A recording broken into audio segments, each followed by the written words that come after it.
On n'allume pas une lampe pour la dissimuler sous un meuble. Commentaire de l'Évangile de Jésus-Christ selon saint Marc chapitre 4, versets 21 à 23.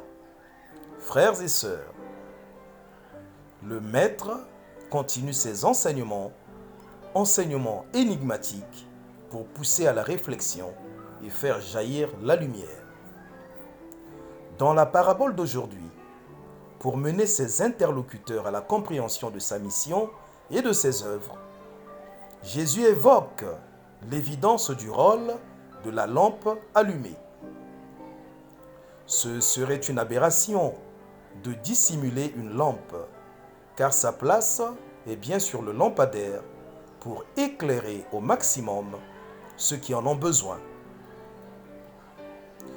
De cette évidence, comme mentionné plus haut, Jésus veut amener à comprendre ce qui suit.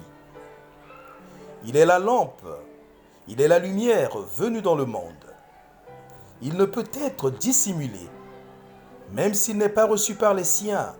Son devoir, c'est d'illuminer l'humanité. Rien donc n'arrêtera sa mission. Souvenons-nous de sa réponse aux pharisiens à propos d'Hérode qui cherchait à le tuer.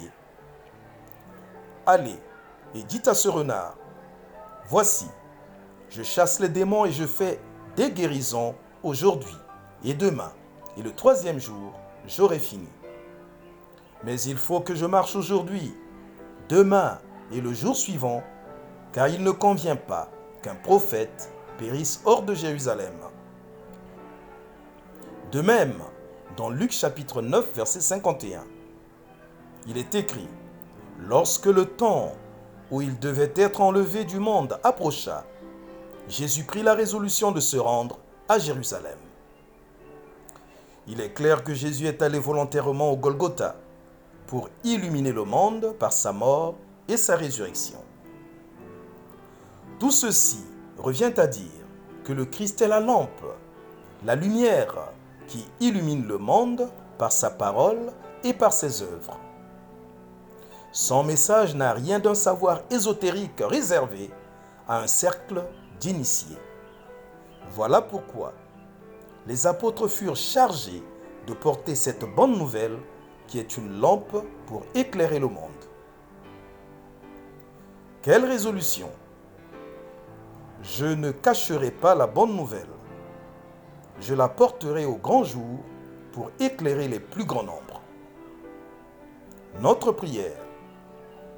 Seigneur Jésus, tant de fois je cherche à dissimuler ta lumière, par honte ou par peur de heurter les autres ou par peur du qu'en dira-t-on. J'ai même peur pour ma vie.